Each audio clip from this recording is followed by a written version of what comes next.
It started as an ordinary friendship, but ended up revealing the deadliest secret in West Virginia. Skylar Neese, a 16-year-old girl full of ambition and dreams, grew up in a loving family, yet she was betrayed by those she trusted the most, her best friends.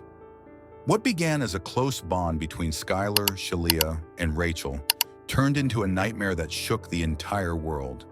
What led two girls to brutally murder their former best friend? What secrets were hidden behind the facade of friendship? Stay tuned to find out more.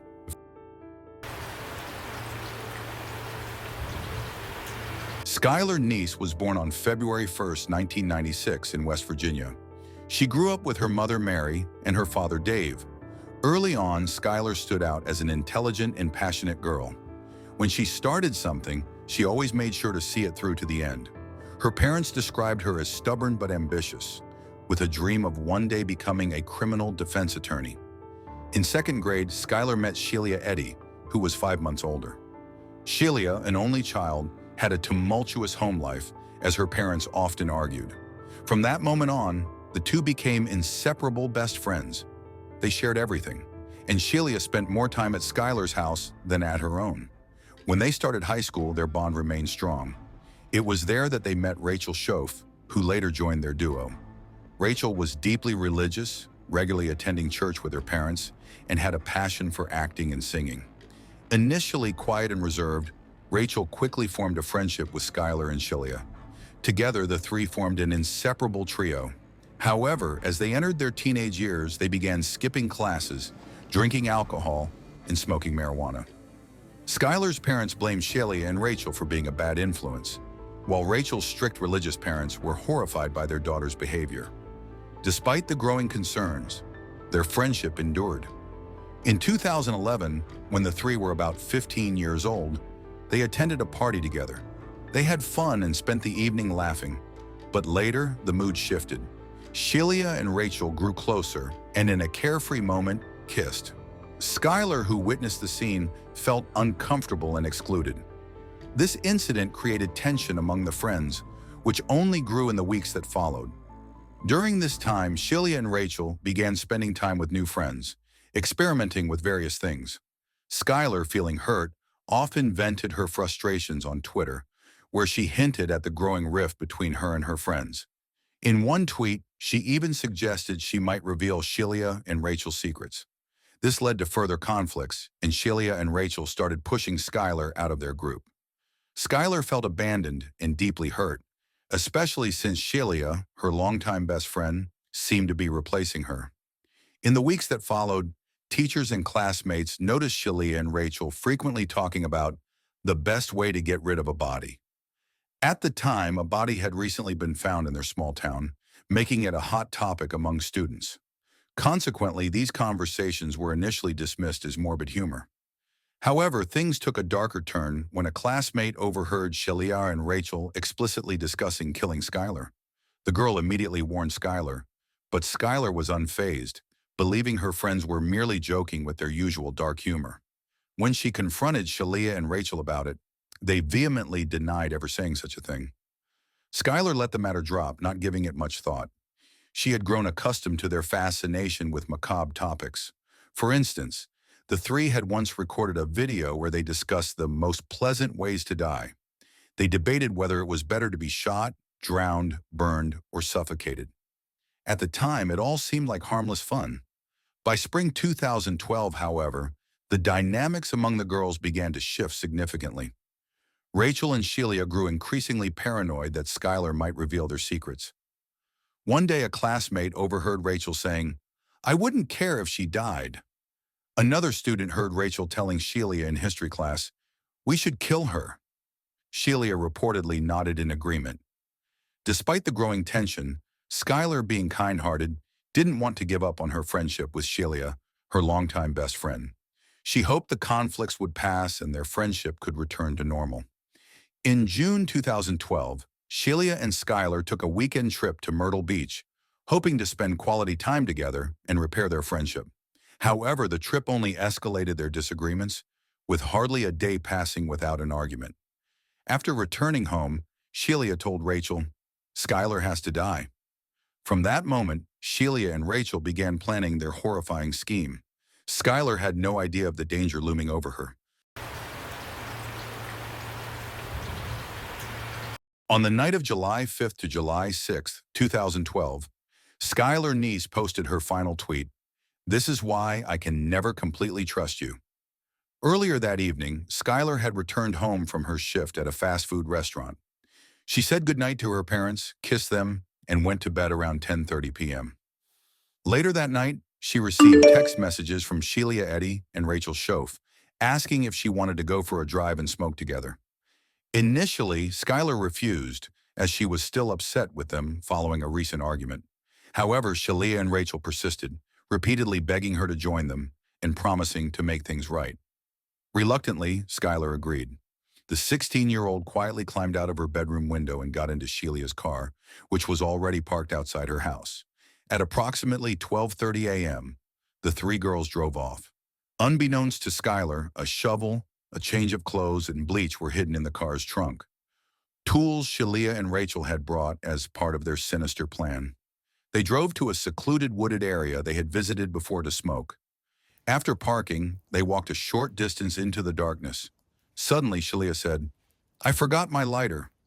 When Skylar offered to return to the car to get it, Rachel and Shelia pulled out the knives they had hidden earlier. The girls quietly counted. 1, 2, 3. On 3, they lunged at Skylar. She tried to fight back and attempted to run, but Rachel quickly caught up with her. Despite Skylar's brave struggle, managing to injure Rachel's ankle, both attackers overpowered her. The knife attack lasted several minutes.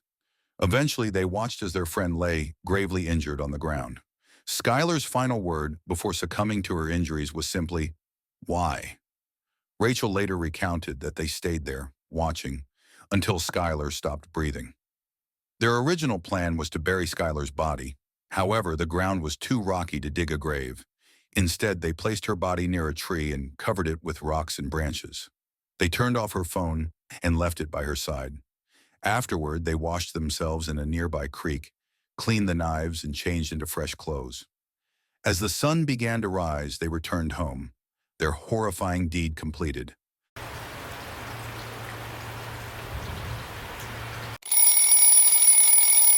In the early hours of July 6, 2012, Mary and Dave Neese got ready for work as usual at around 4 a.m. They didn't want to disturb their daughter Skylar, who they believed was still sleeping, and left the house quietly. When Dave returned home at noon to give Skylar the car she needed for her shift at the fast food restaurant, he found her bedroom door locked. He called out to her, but there was no response. Upon closer inspection, he noticed that her bedroom window was open. He assumed Skylar had snuck out, as she had done in the past. Dave tried calling Shelia Eddy, who explained that she had only spoken to Skylar on the phone the previous night, but hadn't met her. When Skylar still hadn't returned by evening, her parents contacted the police. Shelia's mother, Terry, learned of Skylar's disappearance from her daughter and accompanied her to the Neese home to help search.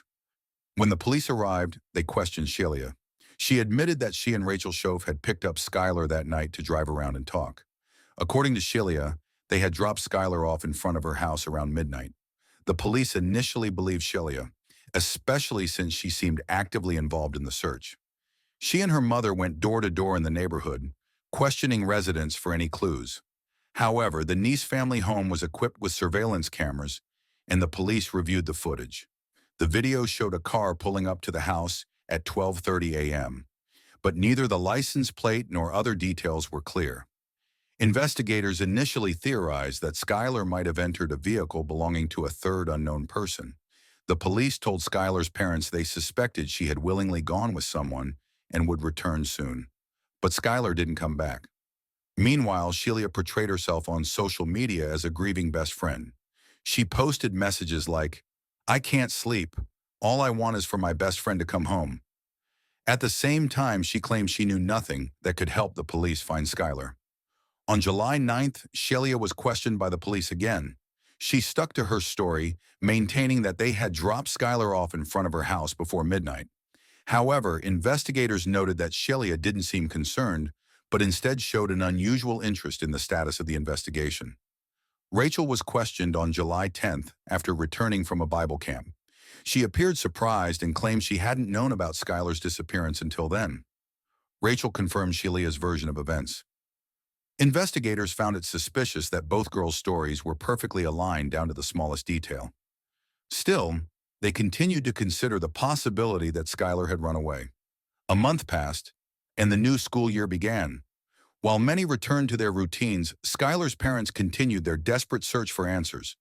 They couldn't believe their daughter had run away. Her clothes, money, and contact lenses, things she used daily, were still in her room. The police revisited the surveillance footage. This time, they noticed that there was no evidence of Shelia dropping Skylar off in front of her house, as she claimed. Skylar's parents also reported Shelia's strange behavior to the police. She frequently asked about the investigation's progress and became angry when she didn't get answers. At school, rumors began circulating among students that Shelia and Rachel knew more about Skylar's disappearance than they let on. Rachel seemed to struggle with the growing pressure. Unlike Shelia, who maintained a composed facade, Rachel increasingly withdrew from others. The police noticed Rachel's rising anxiety and pressed her during another round of questioning. Finally, Rachel changed her story. She claimed that the three had driven to a wooded area and that Skylar had suddenly run off. Allegedly, they had searched for her but couldn't find her. On the same day, Shelia was questioned again and quickly adjusted her story to match Rachel's new version of events. On December 16, 2012, Skylar's mother had enough and made a big appeal on Facebook. She wanted to finally know where her daughter was and publicly accused Rachel and Shelia. She described the behavior of the two over the past weeks and explained that she knew they were lying and wanted to finally learn the truth. By this time, Skylar's disappearance had already garnered significant interest on social media, so her appeal quickly spread. Shortly afterward, Rachel and Shelia faced massive backlash on Twitter and Facebook, including death threats. They were also ostracized at school. While Shelia seemed unfazed, Rachel increasingly broke down under the pressure. She repeatedly locked herself in her room, cried, and refused to go to school. This eventually culminated in a suicide attempt, leading to Rachel being admitted to a psychiatric hospital. On January 3, 2013, the police took advantage of Rachel's fragile state and interrogated her again. It didn't take long before she confessed to everything. When asked why they had murdered their former best friend, Rachel replied that they simply didn't get along anymore. Together with investigators, Rachel led them to the location where they had left Skylar's body. However, due to recent heavy snowfall, Rachel could no longer locate the exact spot. The police had no choice but to wait until the snow melted in a few weeks. In hopes of also convicting Shelia, the police placed the two girls in a room with hidden microphones, but Shelia remained silent the entire time. 2 weeks later, on January 16, 2013, the snow in Pennsylvania finally melted, and investigators could examine the small wooded area more thoroughly. It didn't take long before they found Skylar's remains. However, it took several days before the bones could be definitively identified, so Rachel was initially allowed to remain free. The police also needed more evidence to convict Shelia. They searched Shelia's parents' home and all personal belongings, but without success. On March 13, 2013, it was finally confirmed that the remains in the woods were undoubtedly Skylar's. She had been killed by over 50 stab wounds, yet Shelia continued to protest her innocence. On the same day, she tweeted, "Rest in peace, Skylar. You will always be my best friend. You can't even imagine how much I miss you." A little over 2 weeks later, her opinion seemed to change. On April 1, 2013, she tweeted, "We really went on 3. For the investigators, this was a clear reference to the count to 3 before they attacked Skylar. However, it was still not enough to arrest her. On May 1, 2013, Shelia had to appear in court. She was charged with Skylar's murder. Since she had confessed her guilt, it didn't take long for the verdict to be delivered. Rachel was sentenced to 40 years in prison without parole, but was offered a deal. If she testified against Shelia, her sentence would be reduced. Rachel accepted the deal, and Shelia could then also be arrested and charged. Shelia continued to plead not guilty. The trials dragged on for several months until the verdict was announced on January 24, 2014. But shortly before the judge could deliver the sentence, Shelia broke down in tears in court. She was given the opportunity to confess to reduce her sentence. Shelia agreed and confessed to committing the murder together with Rachel. She explained that the only motive was that they no longer got along with Skylar. As a result, Shelia was sentenced to life imprisonment, which can be commuted to parole after 15 years. Rachel, due to her confession, received a 30-year prison sentence, which can be commuted to parole after 10 years. Rachel, Shoaf, and Shelia Eddy, both involved in the 2012 murder of Skylar Neese, were recently denied parole. Rachel Shoaf, her parole was denied for the second time in 2024. She remains in custody despite being convicted of second-degree murder in 2014. Her earliest release is scheduled for April 30th, 2028, but she can apply for parole again in 2025. Shelia Eddy, her parole was also denied. Eddy is serving a life sentence and will not be eligible for a parole hearing until 2028. That's it for this episode. Thank you for watching until the end. What are your thoughts on this case? Share your opinions and theories in the comments below. If you enjoyed this video, don't forget to leave a like and subscribe to the channel so you don't miss any future true crime stories. Hit the notification bell to be alerted as soon as a new video is live. Take care and stay safe. See you next time.